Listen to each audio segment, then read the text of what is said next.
언젠가 운동을 하다가 서로 다른 두 모습을 마주하게 됐습니다. 하나는 우리 동네에서 자주 볼 수 있는 군부대 훈련 행렬이었어요. 또 다른 하나는 역시 자주 볼 수 있는 북치는 스님이었어요. 북치는 스님 아시죠? 네. 이렇게 서로 다른 두 모습이 저를 향해서 이렇게 전차 행렬이 이렇게 오고 있었고, 스님은 북치면서 이렇게 오고 계셨어요. 우리나라를 지키기 위해 애쓰는 군인들의 모습을 보면 그 전차 소리가 좀 시끄럽고 눈에 거슬리긴 하지만, 그래도 우리는 보통 그들 덕분에 우리가 안전하게 지낼 수 있고 또 다리 뻗고 잘 수 있으니까 고맙다는 생각을 하죠. 근데 그 옆에 그 북치는 스님을 보고는 그런 생각이 안 들었어요. 개인적이기도 하고 또 종교적인 수행을 하는 것이니까 고생은 많으시다, 이 정도는 생각하죠. 그렇게 서로 다른 모습을 보고 또 서로 다른 생각을 하면서 그 전차와 스님을 마주하면서 이렇게 지나가는데, 스님이 치는 북을 보게 됐어요. 인사를 이렇게 하면서 스님 손에 들려있는 북을 이렇게 딱 보게 됐는데, 그 북에 뭐라고 쓰여 있었냐면 한반도 평화 통일, 이렇게 쓰여 있었어요. 그 모습을 보고 아차 싶었습니다. 평화는 꼭 군인들이나 화려하고 요란한 군수품에 의지해야 하는 것으로만 여겼지, 스님처럼 조용히 그리고 묵묵히 평화를 바라는 것, 그건 평화가 아니라고 생각을 했기 때문이었어요. 어쩌면 우리는 평화라는 하나의 주제를 두고도 이렇게 서로 다른 평화의 모습을 바라고, 또 방법에 있어서도 서로 다른 방법을 선택해야 하는 상황에 처해 있을지도 모릅니다. 그렇다면 우리는, 특별히 그리스도인인 우리는 어떤 평화를 바라야 하고, 또 그 평화를 추구하는 과정에서 무엇을 우리는 해야 할지 고민해 볼 필요가 있습니다. 사실 인류는 시작부터 평화를 간절히 원해왔다고 해도 과언이 아닙니다. 초기에는 생존을 위한 사투를 벌여왔고, 농경사회가 시작되면서부터는 보다 비옥한 땅을 차지하기 위해서 시달려왔기에 인류 역사 안에는 언제나 평화에 대한 간절한 바람이 담겨 있었습니다. 그래서 다양한 문화와 종교 안에서도 여러 형태의 평화의 정의가 발견됩니다. 먼저 불교에서는 평화를 온갖 집착을 없앤 상태로 이해합니다. 힌두 문화권에서는 물질과 정신의 분리가 없는 내적 상태나 해롭게 하지 않는다는 의미가 강하면서 비폭력 평화운동의 근간을 제공합니다. 또한 한자 문화권에서는 평화의 사회적인 측면을 부각시키고 있습니다. 특히 평화라고 할 때 화자는 입 안으로 들어가는 음식으로 풀이되는데, 이를 통해 평화가 생존 조건의 평등, 경제적 평등의 의미를 담고 있다고 보고 있습니다. 이처럼 평화가 모든 것이 충분하고 만족스러운 상태라면, 모든 사람들의 바람과 다르게 이러한 평화를 유지하지 못하는 원인은 바로 어떤 형태의 분쟁이나 폭력이 늘 존재해 왔기 때문입니다. 그래서 흔히 평화를 말할 때 평화는 전쟁을 비롯한 폭력이 없는 상태를 말합니다. 평화학에서는 직접적인 폭력이 없는 상태, 곧 전쟁이 없는 상태를 소극적 평화라고 합니다. 말 그대로 힘으로 질서가 만들어져서 거기에 순응하며 살아갈 때 얻을 수 있는 평화를 말합니다. 아까 우리 군 부대 행렬 이런 거 우리 지금 상황 소극적 평화라고 볼 수 있어요. 그리고 이를 넘어서 소극적 평화에 그치는 것이 아니라 이를 넘어서는 것, 정치적인 억압이나 경제적 착취, 사회적 차별과 같은 구조적인 차별 또는 문화적인 차별이 없는 상태를 적극적인 평화라고 얘기를 하는데, 평화학에서는 이 소극적인 평화보다는 적극적인 평화를 추구해야 한다고 강조합니다. 평화가 이렇다면, 이렇게 여러 가지 의미로 해석이 된다면 평화는 분명히 유지되어야 하는 것인데, 이 평화가 유지되지 못하는 이유, 폭력이 늘 존재한다고 그랬잖아요. 그러면 한반도 평화라고 늘 얘기를 할 때, 그러면 이 한반도에는 어떤 문제점들이 있을지 또 우리는 고민해 보아야 합니다. 가장 기본적인 전제는 한반도 평화를 방해하는 가장 기본적인 걸림돌은 분단 상황이라는 겁니다. 사실 우리에게는 이 분단 현실이 너무나 익숙해서 뭐 남과 북으로 갈라서 사는 거 그게 뭐가 문제야? 이렇게 생각할 수도 있어요. 하지만 분단은 평화를 방해하는 또 다른 형태의 폭력입니다. 분단 자체가 우리나라 구성원들의 의사와는 상관없이 강대국에 의해 강요된 것이어서 시작부터 평화롭지 못했습니다. 삼팔도선을 기준으로 남과 북, 지리적인 분단을 가져왔을 뿐만 아니라 심리적으로도 멀어지게 되었습니다. 그리고 정치, 경제, 군사, 문화 모든 영역에서 대결과 경쟁을 펼치며 수많은 폭력적인 행동을 저질러 왔음을 우리는 잘 알고 있습니다. 그래서 한반도에서 평화를 이야기할 때 서로를 문제 삼고 우리 또한 상당 부분 북한과 관련해서 말을 많이 합니다.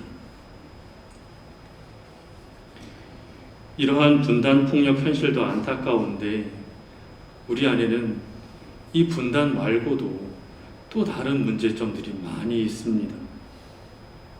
그것은 이 분단 현실을 이용하여 자신의 목적에 맞게 그것을 도구로 삼아 갈등을 조성하고 힘을 키우려는 움직임들을 말합니다. 휴전선을 경계로 남과 북을 우리 그리고 그들로 분리시키는 것으로도 모자라 우리나라 안에서도 내 편, 남의 편으로 갈라서 또 다른 차원의 폭력을 행사해 평화를 방해하는 것입니다. 그 대표적인 것이 1990년대에 정치적 영향력을 행사하기 위해 사용되었던 북풍 개념이나 또 그 이후에 발전된 종북, 쉽게 표현하면 빨갱이 개념입니다. 이는 한국 사회가 가지고 있는 적 이미지를 더욱 악마적인 것으로 묘사할 뿐만 아니라 상대를 극도로 부정적인 존재로 묘사하여 서로를 공격하게 만듭니다. 객관적 사실과 정보에 대한 판단보다는 나와 다르면 무조건 적이라는 흑백 논리에 따라 갈등을 고조시키는 것입니다. 그러나 이러한 개념을 그대로 받아들여 누군가를 적으로 만드는 것은 사회적 죽음, 곧 살인행위와 같으며 그 갈등에 동조하는 것 역시 폭력행위임을 잊어서는 안 됩니다. 그렇다면 이러한 현실에 처해 있는 우리는 어떤 입장을 취해야 할까요? 다른 사람들이 이렇게 나누면 검은색, 흰색을 나누고 빨간색, 파란색을 나누면 우리도 나는 이쪽, 너는 저쪽 이렇게 거기에 따라가야 할까요? 우리는 그리스도인이죠. 그러니까 교회가 가르치는 바를 우리는 제대로 알고 있어야 합니다. 제2차 바티칸 공의의 사목권장 78항은 이렇게 말합니다. 평화는 단순히 전쟁의 부재만이 아니며 오로지 적대 세력의 균형 유지로 전락될 수도 없고 전제적 지배에서 생겨나는 것도 아니다. 올바로 또 정확히 말하자면 평화는 정의의 작품이다. 인간 사회의 창설자이신 하느님께서 심어놓으신 그 질서의 열매, 또 언제나 더 완전한 정의를 갈망하는 인간들이 행동으로 실천하여야 할 사회 질서의 열매가 바로 평화이다.